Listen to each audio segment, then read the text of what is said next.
ಅದು ಜನವರಿ 1, 2025. ಛತ್ತೀಸ್ಗಢದ ಜನರೆಲ್ಲ ಹೊಸ ವರ್ಷದ ಹುಮ್ಮಸ್ಸಲ್ಲಿದ್ರು. ಜಿಮ್ಗೆ ಅಡ್ಮಿಷನ್ ಆಗಲು ಜನಸಾಗರವೇ ನಡೆದಿತ್ತು. ಹೊಸ ವರ್ಷದ ದಿನ ದೇವಾಲಯದಲ್ಲಿ ಪ್ರಾರ್ಥನೆಗಳು ಜೋರಾಗಿತ್ತು. ಪಾರ್ಟಿ ಮಾಡಿದವರು ಇನ್ನೂ ಮತಿಗೆ ಬಾರದೆ ಮಲಗಿದ್ರು. ಈ ದಿನ ಎಲ್ಲರೂ ತಮ್ಮ ಹೊಸ ವರ್ಷವನ್ನ ಖುಷಿಯಿಂದ ಆಚರಿಸುತ್ತಿದ್ರು. ಈ ದಿನ ಕೆಲವರಿಗೆ ಖುಷಿ ಕೊಟ್ರೆ ಇನ್ನೂ ಕೆಲವರಿಗೆ ನೋವನ್ನ ನೀಡಿತ್ತು. ಅಂದು ಯುಕೇಶ್ ಚಂದ್ರಕರ್ ಕೂಡ ಹೊಸ ವರ್ಷದ ಖುಷಿಯಲ್ಲಿದ್ರು. ಆದ್ರೆ ಅವರ ಸಂತೋಷ ಸಂಜೆ ಹೊತ್ತಿಗಾಗುವಾಗ ಕಳೆಗುಂದಿತ್ತು. ಯಾಕಂದ್ರೆ ಯುಕೇಶ್ ತಮ್ಮ ಇನ್ನು ಮನೆ ಸೇರಿರಲಿಲ್ಲ. ಯುಕೇಶ್ಗೆ ತಮ್ಮ ಮನೆಗೆ ಬಂದಿಲ್ಲ ಅಂತ ಇಷ್ಟು ಭಯ ಆಗಲು ಕಾರಣ ಅದೇನು ಚಿಕ್ಕ ಹುಡುಗನ ಅಂತ ನೀವು ಭಾವಿಸಿದರೆ ಇಲ್ಲ. ತಮ್ಮನ ವಯಸ್ಸು 33. ಸಮಾಜದ ಅರಿವಿಲ್ಲದ ವ್ಯಕ್ತಿ ಕೂಡ ಅಲ್ಲ. ಇನ್ನು ತಮ್ಮ ನ್ಯೂ ಇಯರ್ ಪಾರ್ಟಿಗೆ ಹೋಗಿರಬಹುದು ಅಂತ ನಾವು ತಿಳಿದರೆ ಆತ ಪಾರ್ಟಿಗೆ ಹೋಗುವಂತಹ ವ್ಯಕ್ತಿ ಕೂಡ ಅಲ್ಲ. ಹಾಗಾದ್ರೆ ತಮ್ಮ ಬಂದಿಲ್ಲ ಅಂತ ಅಣ್ಣ ಯುಕೇಶ್ ಇಷ್ಟು ಭಯಪಡಲು ಕಾರಣ ತಮ್ಮ ಒಬ್ಬ ಪ್ರಾಮಾಣಿಕ ಜರ್ನಲಿಸ್ಟ್, ಜೊತೆಗೆ ಅಣ್ಣ ಯುಕೇಶ್ ಕೂಡ ಒಬ್ಬ ಪ್ರಾಮಾಣಿಕ ಪತ್ರಕರ್ತ. ಈಗ ನಿಮ್ಗೇನೆ ಗೊತ್ತಾಗಿರ್ಬೋದು ಯಾಕೆ ಇಷ್ಟು ಭಯ ಅಂತ ಹೇಳಿ. ಈಗ ನಿಮ್ಗೆ ಇದು ಯಾವ ಪ್ರಕರಣ ಅಂತ ಕೂಡ ಗೊತ್ತಾಗಿರ್ಬೋದು. ಇದೇ ಛತ್ತೀಸ್ಗಢ್ನಲ್ಲಿ ನಡೆದ ಮುಖೇಶ್ ಚಂದ್ರಕರ್ ಕೊಲೆ ಪ್ರಕರಣ. ನಮ್ಮ ದೇಶದಲ್ಲಿ ಪ್ರಾಮಾಣಿಕತೆಯಿಂದ ಇದ್ರೆ ಏನಾಗುತ್ತೆ ಅನ್ನೋದಕ್ಕೆ ಇದು ಕೂಡ ಒಂದು ಸಾಕ್ಷಿ. ಅದು ಕೂಡ ಒಂದು ಪ್ರತಿಷ್ಠಿತ NDTV ನ್ಯಾಷನಲ್ ಟಿವಿಯ ರಿಪೋರ್ಟರ್ಗೆ ಬಂದ ಸ್ಥಿತಿ. ನಮ್ಮ ದೇಶದ ವ್ಯವಸ್ಥೆ ಹೇಗಿದೆ ಎಂಬುದನ್ನ ಇದು ಎತ್ತಿ ತೋರಿಸುತ್ತೆ. ಹಾಗಾದ್ರೆ ಏನಿದು ಮುಖೇಶ್ ಚಂದ್ರಕರ್ ಕೊಲೆ ಪ್ರಕರಣ? ಇಲ್ಲಿದೆ ಬ್ರೀಫ್ ಎಕ್ಸ್ಪ್ಲನೇಷನ್. ಅದಕ್ಕಿಂತ ಮುಂಚೆ ಇಂತಹ ಸುದ್ದಿಗಾಗಿ ನೀವು ನಮ್ಮ ಚಾನೆಲ್ ಅನ್ನ ಸಬ್ಸ್ಕ್ರೈಬ್ ಮಾಡ್ಕೊಡಿ. ಜುಲೈ 14, 1991ರಲ್ಲಿ ಛತ್ತೀಸ್ಗಢ ಬಿಜಾಪುರದ ಬಸಗೂಡದಲ್ಲಿ ಮುಖೇಶ್ ಚಂದ್ರಕರ್ ಜನಿಸಿದ್ರು. ಮುಖೇಶ್ ಚಂದ್ರಕರ್ಗೆ 1 ವರ್ಷ ತುಂಬುವುದರ ಒಳಗೆ ತಂದೆಯು ತೀರಿಕೊಂಡ್ರು. ತಂದೆ ಇಲ್ಲದಿದ್ರೂ ಕೂಡ ತಾಯಿ ಕೌಶಲ್ಯರವರು ಅಂಗನವಾಡಿಯಲ್ಲಿ ಕೆಲಸ ಮಾಡಿ ಯುಕೇಶ್ ಮತ್ತು ಮುಖೇಶ್ರನ್ನ ಕಷ್ಟಪಟ್ಟು ಓದಿಸ್ತಾರೆ. ಛತ್ತೀಸ್ಗಢ ಕಣಿವೆ ಪ್ರದೇಶದಲ್ಲಿ ಹುಟ್ಟಿದ್ದ ಈ ಅಣ್ಣ ತಮ್ಮಂದರಿಗೆ ಚಿಕ್ಕಂದಿರಿಂದಲೂ ಬಡತನದ ಅರಿವಿತ್ತು. ಕಷ್ಟದಲ್ಲಿ ಬೆಳೆದ ಇಬ್ರು ಅಲ್ಲಿನ ಜನರ ಜೀವನ ಸುಧಾರಣೆಯಾಗಬೇಕು ಅಂತ ಭಾವಿಸಿದ್ರು. ಅದಕ್ಕಾಗಿ ಕಷ್ಟಪಟ್ಟು ಓದಿದ್ರು ಕೂಡ. ಜೊತೆಗೆ ಓದುತ್ತಿರುವಾಗ್ಲೇ ತಾಯಿಗೆ ಹಣಕಾಸಿನ ನೆರವಾಗ್ಲಿಗೋಸ್ಕರ ಸಣ್ಣ ಪುಟ್ಟ ಕೆಲಸವನ್ನ ಕೂಡ ಮಾಡುತ್ತಿದ್ರು. ಅಣ್ಣ ಯುಕೇಶ್ ಚಂದ್ರಕರ್ ವಿದ್ಯಾಭ್ಯಾಸವನ್ನ ಮುಗಿಸಿ ಪತ್ರಕರ್ತರಾಗಿ ಒಂದು ಕೆಲಸವನ್ನ ಕೂಡ ಪಡೆದ್ರು. ಮಲೆನಾಡು ಬೆಟ್ಟ ಕಣಿವೆ ಪ್ರದೇಶದಿಂದ ತುಂಬಿದ್ದ ಛತ್ತೀಸ್ಗಢ್ನಲ್ಲಿ ಯಾವುದೇ ಮೂಲ ಸೌಕರ್ಯಗಳು ಕೂಡ ಇರಲಿಲ್ಲ. ಇನ್ನು ಅವರಿಗೆ ಹೊರಗಿನ ಪ್ರಪಂಚದ ಅರಿವು ಕೂಡ ಇರಲಿಲ್ಲ. ಜೊತೆಗೆ ಅಲ್ಲಿನ ಜನರಿಗೆ ಹೆಚ್ಚಿನ ವಿದ್ಯಾಭ್ಯಾಸ ಕೂಡ ಇರಲಿಲ್ಲ. ಇಂತಹ ಸಂದರ್ಭದಲ್ಲಿ ಆ ಕಣಿವೆ ಪ್ರದೇಶವನ್ನ ದರೋಡೆ ಮಾಡುವಂತಹ ಜನಗಳು ಕೂಡ ಹುಟ್ಟಿಕೊಂಡರು. ಇಂತಹ ಜನಗಳ ವಿರುದ್ಧ ಹೋರಾಡಲು ಒಂದು ಜನಾಂಗ ಕೂಡ ಇರುತ್ತೆ ಅಲ್ವಾ? ಹೀಗೆ ದರೋಡೆಕೋರರ ವಿರುದ್ಧ ನಿಂತ ಜನರ ಗುಂಪೆ ನಕ್ಸಲರು, ಮೂವಿಸ್ಟ್ ಗುಂಪುಗಳು. ಆದ್ರೆ ಈ ಖನಿಜ ಲೂಟಿ ಮಾಡುವವರ ವಿರುದ್ಧ ಈ ಗುಂಪುಗಳು ತೆಗೆದುಕೊಂಡ ಕ್ರಮಗಳು ಅಹಿಂಸೆಯ ಬದಲಾಗಿ ಹಿಂಸೆಯದ್ದಾಗಿತ್ತು. ಹಾಗಾಗಿ ನಮ್ಮ ಸರ್ಕಾರ ಈ ಗುಂಪುಗಳ ವಿರುದ್ಧವಾಗಿ ಇಂದಿಗೂ ಕೂಡ ಕಾರ್ಯಾಚರಿಸುತ್ತೆ. ಈ ರೀತಿಯ ಗುಂಪಿನಿಂದ ಅಲ್ಲಿ ಜಗಳಗಳು, ಘರ್ಷಣೆಗಳು ನಡೆಯುತ್ತಲೇ ಇತ್ತು, ಇಂದಿಗೂ ಕೂಡ ನಡೆಯುತ್ತಲೇ ಇದೆ. ಸೊ ಮುಖೇಶ್ ನ ಊರಲ್ಲಿ ಕೂಡ ಈ ಘರ್ಷಣೆಗಳು ಇದ್ದವು. ಸೊ ಇನ್ನು ಮುಂದೆ ಇಲ್ಲಿ ಶಾಂತಿಯಿಂದ ಬದುಕುವುದು ಕಷ್ಟ ಎಂದು ಅರಿತ ಮುಖೇಶ್ ತಾಯಿ ಆ ಊರನ್ನ ಬಿಟ್ಟು ಬಿಜಾಪುರಕ್ಕೆ ಬರುತ್ತಾರೆ. ಇದು ಛತ್ತೀಸ್ಗಢ್ನಲ್ಲಿರುವ ಬಿಜಾಪುರ, ನೆನಪಿರಲಿ. ಇಲ್ಲಿ ಯುಕೇಶ್ ಮತ್ತು ಮುಖೇಶ್ ಎಜುಕೇಶನ್ ಅನ್ನ ಕೂಡ ಮುಂದುವರಿಸ್ತಾರೆ. ನಂತರ ಯುಕೇಶ್ ಒಬ್ಬ ಫೀಲ್ಡ್ ರಿಪೋರ್ಟರ್ ಆಗಿ ವರ್ಕ್ ಅನ್ನ ಕೂಡ ಸ್ಟಾರ್ಟ್ ಮಾಡ್ತಾರೆ. ಅಣ್ಣನನ್ನ ನೋಡಿ ನೋಡಿ ಮುಖೇಶ್ ಕೂಡ ಒಬ್ಬ ಜರ್ನಲಿಸ್ಟ್ ಕೆಲಸ ಅಂದ್ರೆ ಏನು, ಅವನು ಈ ಸಮಾಜಕ್ಕೆ ಏನು ಕೊಡುಗೆ ಕೊಡ್ಬಹುದು ಎಂಬುದನ್ನ ತಿಳಿಯುತ್ತೆ. ಸೊ ನಾನು ಕೂಡ ಒಬ್ಬ ಜರ್ನಲಿಸ್ಟ್ ಆದ್ರೆ ನಮ್ಮ ಸಮಾಜವನ್ನ ಅಂದ್ರೆ ಛತ್ತೀಸ್ಗಢದ ಈ ಜನಸಾಮಾನ್ಯರ ಕಷ್ಟಗಳನ್ನ ಸಮಾಜಕ್ಕೂ ಸರ್ಕಾರಕ್ಕೂ ತಿಳಿಸಲು ಸಾಧ್ಯ ಇದೆ ಎಂದು ತಿಳಿದ ಮುಖೇಶ್ ನಾನು ಕೂಡ ಒಬ್ಬ ಜರ್ನಲಿಸ್ಟ್ ಆಗ್ಬೇಕು ಅಂತ ಬಯಸ್ತಾನೆ. ಹೀಗೆ ಮುಖೇಶ್ ಫ್ರೀಲ್ಯಾನ್ಸ್ ಜರ್ನಲಿಸ್ಟ್ ಆಗಿ ಕೆಲಸವನ್ನ ಸ್ಟಾರ್ಟ್ ಮಾಡ್ತಾರೆ.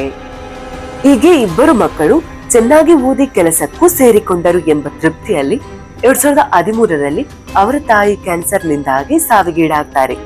ತಾಯಿಯ ಮರಣದ ನಂತರ ದುಃಖದಿಂದ ಹೊರಬಂದ ಮುಖೇಶ್ ಚಂದ್ರಕರ್ ನಂತರ ಅವರನ್ನ ಪೂರ್ತಿಯಾಗಿ ಕೆಲಸದಲ್ಲಿ ತೊಡಗಿಸಿಕೊಂಡು ಮಲೆನಾಡಿನ ಜನರ ಕಷ್ಟಗಳನ್ನು, ಅವರಿಗೆ ಸಿಗಬೇಕಾದ ಮೂಲ ಸವಲತ್ತುಗಳ ಬಗ್ಗೆ ಅನೇಕ ರಿಪೋರ್ಟ್ಗಳನ್ನ ಮಾಡುತ್ತಾರೆ. ಹೀಗೆ ಭಾರತದ ದೊಡ್ಡ ದೊಡ್ಡ ನೆಟ್ವರ್ಕ್ಗಳಾದ ನ್ಯೂಸ್18, NDTV ಮೀಡಿಯಾಗಳಿಗೂ ಮುಖೇಶ್ ಚಂದ್ರಕರ್ ಕೆಲಸವನ್ನ ಮಾಡ್ತಾರೆ. ಆದ್ರೆ ಏನೇ ಕಷ್ಟಪಟ್ಟು ಕಾಡು ಮಲೆ ಬೆಟ್ಟ ಹತ್ತಿ ರಿಪೋರ್ಟ್ ಮಾಡಿದರೂ ಕೂಡ ಅದರಲ್ಲಿ ಸ್ವಾರಸ್ಯ ಇಲ್ಲ ಅಂದ್ರೆ ಚಾನೆಲ್ಗಳು ಅದನ್ನ ಟೆಲಿಕಾಸ್ಟ್ ಮಾಡಲ್ಲ. ಅದಕ್ಕಾಗಿ ಮುಖೇಶ್ ಈ ಎಲ್ಲವನ್ನ ತಿಳಿಸುವುದಕ್ಕಾಗಿ ಯೂಟ್ಯೂಬ್ ಚಾನೆಲ್ ಒಂದನ್ನ ಕ್ರಿಯೇಟ್ ಮಾಡ್ತಾರೆ. ಅದುವೇ ಬಾಸ್ಟರ್ ಜಂಕ್ಷನ್ ಎಂಬ ಯೂಟ್ಯೂಬ್ ಚಾನೆಲ್. ಹೀಗೆ ಎಲ್ಲವೂ ಮುಖೇಶ್ ಜೀವನದಲ್ಲಿ ಚೆನ್ನಾಗೇ ಇತ್ತು. ಆದ್ರೆ ಅದು ಜನವರಿ 1, 2025 ಮಾತ್ರ. ನಂತರ ನಡೆದಿದ್ದೇ ಬೇರೆ. ಅದು ಜನವರಿ 1, 2025 ಸಂಜೆ ಹೊತ್ತಿಗೆ ಮುಖೇಶ್ಗೆ ಒಂದು ಫೋನ್ ಕಾಲ್ ಬರುತ್ತೆ. ಈ ಕಾಲ್ ಬಂದ ತಕ್ಷಣ ಮುಖೇಶ್ ಅವಸರದಿಂದ ತನ್ನ ಕೆಮೆರಾ ಹಿಡಿದುಕೊಂಡು ಮನೆಯಿಂದ ಹೊರ ಹೋಗ್ತಾರೆ. ಹೀಗೆ ಹೋದ ಮುಖೇಶ್ ಹಿಂತಿರುಗಿ ಮನೆಗೆ ಬಂದೇ ಇಲ್ಲ. ಜೊತೆಗೆ ಅಣ್ಣ ಯುಕೇಶ್ ಕಾಲ್ ಮಾಡಿದರೆ ಸೆಲ್ ಸ್ವಿಚ್ ಆಫ್ ಆಗಿತ್ತು. ಸೊ ಗೆಳೆಯರಲ್ಲಿ ಸಂಬಂಧಿಕರಲ್ಲಿ ಯುಕೇಶ್ ತಮ್ಮನ ಬಗ್ಗೆ ವಿಚಾರಿಸಿದ್ದಾರೆ. ಏನೂ ಸುಳಿವು ಕೂಡ ಸಿಕ್ಕಿಲ್ಲ. ಸೊ ಮಾರನೇ ದಿನ ಅಂದ್ರೆ ಜನವರಿ 2 ಯುಕೇಶ್ ಮುಖೇಶ್ ಮಿಸ್ಸಿಂಗ್ ಎಂದು ಪೊಲೀಸ್ ಕಂಪ್ಲೇಂಟ್ ನೀಡ್ತಾರೆ. ಇಮಿಡಿಯೇಟ್ ಆಗಿ ಪೊಲೀಸರು ಆಕ್ಷನ್ ತೆಗೆದುಕೊಂಡು ತನಿಖೆಗೆ ಕೂಡ ಮುಂದಾಗ್ತಾರೆ. ಮೊದಲ ಹಂತವಾಗಿ ಪೊಲೀಸರು ಮುಖೇಶ್ ಮೊಬೈಲ್ ನಂಬರ್ ಟ್ರ್ಯಾಕ್ ಮಾಡ್ತಾರೆ. ಆಗಲೂ ಸೆಲ್ ಫೋನ್ ಸ್ವಿಚ್ ಆಫ್ ಅಲ್ಲೇ ಇತ್ತು. ನಂತರ ಮೊಬೈಲ್ ಎಲ್ಲಿ ಕೊನೆಯದಾಗಿ ಆಕ್ಟಿವ್ ಆಗಿದೆ ಅಂತ ಚೆಕ್ ಮಾಡ್ತಾರೆ. ಆಗ ಮುಖೇಶ್ ಸೆಲ್ ಫೋನ್ ಕೊನೆಗೆ ಆಕ್ಟಿವ್ ಆಗಿದ್ದು ಆತನ ಮನೆಯ ಸ್ವಲ್ಪ ದೂರದಲ್ಲಿಯೇ ಆಗಿತ್ತು. ಸೊ ಇಮಿಡಿಯೇಟ್ ಆಗಿ ಪೊಲೀಸರು ಆ ಪ್ರದೇಶಕ್ಕೆ ಹೋಗ್ತಾರೆ. ಅದೊಂದು ಕನ್ಸ್ಟ್ರಕ್ಷನ್ಗೆ ಬೇಕಾದ ಮೆಟೀರಿಯಲ್ ನ ಪ್ಲಾಂಟ್ ಆಗಿತ್ತು. ಈ ಪ್ಲಾಂಟ್ ಜೊತೆಗೆ ಅಲ್ಲೊಂದು ಬಂಗಲೆ ಕೂಡ ಇತ್ತು. ಜೊತೆ ಬ್ಯಾಡ್ಮಿಂಟನ್ ಕೋರ್ಟ್ ಕೂಡ ಇತ್ತು. ಅಲ್ಲಿನ ಜನರಲ್ಲಿ ವಿಚಾರಣೆ ಮಾಡಿದಾಗ ಯಾರು ಕೂಡ ಮುಖೇಶ್ ಬಂದಿರೋದನ್ನ ನೋಡಿಲ್ಲ ಅಂತ ಹೇಳ್ತಾರೆ, ಗೊತ್ತಿಲ್ಲ ಅಂತ ಹೇಳ್ತಾರೆ. ಆದ್ರೆ ಪೊಲೀಸರಿಗೆ ಏನೋ ಒಂದು ಸಂಶಯ ಮಾತ್ರ ಆ ಜಾಗದಲ್ಲೇ ಇತ್ತು. ಅಲ್ಲಿನ ಸ್ಥಳವನ್ನ ಪೂರ್ತಿಯಾಗಿ ಪರಿಶೀಲಿಸಿದಾಗ ಅಲ್ಲೊಂದು ಸೆಪ್ಟಿಕ್ ಟ್ಯಾಂಕ್ ಇತ್ತು. ಹಳೆಯದಾದ ಈ ಸೆಪ್ಟಿಕ್ ಟ್ಯಾಂಕ್ಗೆ ಹಾಕಿರುವ ಮೇಲಿನ ಕಾಂಕ್ರೀಟ್ ಇತ್ತೀಚೆಗಷ್ಟೇ ಹಾಕಿದ ಹಾಗಿತ್ತು. ಇದು ಪೊಲೀಸರ ಅನುಮಾನಕ್ಕೆ ಎಡೆಮಾಡಿ ಕೊಟ್ಟಿತ್ತು. ಸೊ ಇಮಿಡಿಯೇಟ್ ಆಗಿ JCB ಕರೆಸಿ ಆ ಟ್ಯಾಂಕ್ ಅನ್ನ ಒಡೆದು ಹುಡುಕಿದಾಗ ಪೊಲೀಸರು ಅನುಮಾನ ಪಟ್ಟ ಹಾಗೆ ಆ ಸೆಪ್ಟಿಕ್ ಟ್ಯಾಂಕ್ ಒಳಗೆ ಇತ್ತು ಮುಖೇಶ್ ಮೃತದೇಹ. ಮುಖೇಶ್ ಬಟ್ಟೆ ಮತ್ತು ಕೈಯಲ್ಲಿರುವ ಟ್ಯಾಟೋ ನೋಡಿ ಯುಕೇಶ್ ಅದು ತನ್ನ ತಮ್ಮನೆಂದು ಹೇಳ್ತಾರೆ. ಮೃತದೇಹವನ್ನ ಆಟೋಪ್ಸಿಗೆ ಕಳುಹಿಸಲಾಯಿತು. ಆ ಸ್ಥಳದಲ್ಲಿ ವಿಚಾರಿಸಬೇಕಾದ ವಿಧದಲ್ಲಿ ವಿಚಾರಿಸಿದಾಗ ಆಗ ಸಿಕ್ಕ ಮಾಹಿತಿಯ ಆಧಾರದಲ್ಲಿ ದಿನೇಶ್ ಚಂದ್ರಕರ್ ಮತ್ತು ಅಲ್ಲಿನ ಸೂಪರ್ವೈಸರ್ ಆಗಿದ್ದ ಮಹೇಂದ್ರ ರಾಮ್ಟಕ್ ಎಂಬ ಇಬ್ಬರನ್ನ ಪೊಲೀಸರು ಅರೆಸ್ಟ್ ಕೂಡ ಮಾಡ್ತಾರೆ. ಈ ಅರೆಸ್ಟ್ ಆದ ಇಬ್ಬರು ಇನ್ನೊಬ್ಬ ವ್ಯಕ್ತಿಯ ಹೆಸರನ್ನ ಹೇಳ್ತಾರೆ. ಅವನೇ ಆ ಕೊಲೆಯ ಮಾಸ್ಟರ್ ಮೈಂಡ್ ಸುರೇಶ್ ಚಂದ್ರಕರ್. ಈ ಸುರೇಶ್ ಚಂದ್ರಕರ್ ಪೊಲೀಸರ ಕೈಗೆ ಸಿಗದಂತೆ ತಲೆಮರೆಸಿ ಕೂಡ ಕೊಂಡಿದ್ದ. ಮುಖೇಶ್ ದೇಹ ಸಿಕ್ಕಿದ್ದು ಜನವರಿ 3 ಜನವರಿ 7 ಪೊಲೀಸರು ರಾಜ್ಯ ಬಿಟ್ಟು ರಾಜ್ಯ ಹೋಗಿ ಆಂಧ್ರದಲ್ಲಿ ಡ್ರೈವರ್ ಮನೆಯಲ್ಲಿ ಅಡಗಿದ್ದ ಸುರೇಶ್ ಚಂದ್ರಕರನ್ನ ಅಲ್ಲಿನ ಲೋಕಲ್ ಪೊಲೀಸ್ ಸಹಾಯದಿಂದ ಬಂಧಿಸಿ ಛತ್ತೀಸ್ಗಢ್ಗೆ ಎಳೆದುಕೊಂಡು ಬಂದಿದ್ದಾರೆ. ವಿಚಾರಣೆ ನಡೆಸಿದಾಗ ಕೊಲೆಯ ಉದ್ದೇಶ ಬಯಲಾಗಿದೆ. ಅದು ಡಿಸೆಂಬರ್ 25, 2024 NDTVಯಲ್ಲಿ ಒಂದು ನ್ಯೂಸ್ ಟೆಲಿಕಾಸ್ಟ್ ಆಗಿತ್ತು. ಈ ನ್ಯೂಸ್ ನೋಡಿದ ಸುರೇಶ್ ಚಂದ್ರಕರ್ ಕೆಂಡಾಮಂಡಲಗೊಂಡಿದ್ದ, ಕೋಪಗೊಂಡಿದ್ದ. ಅಷ್ಟಕ್ಕೂ ಈ ನ್ಯೂಸ್ ಅಲ್ಲಿ ಏನಿತ್ತು, ಬಿಜಾಪುರದಲ್ಲಿ ಹೊಸದಾಗಿ ಒಂದು ರಸ್ತೆಯನ್ನ ಹಾಕಲಾಗಿತ್ತು. ಆ ರಸ್ತೆ ಗುಣಮಟ್ಟದಿಂದ ಕೂಡಿರಲಿಲ್ಲ.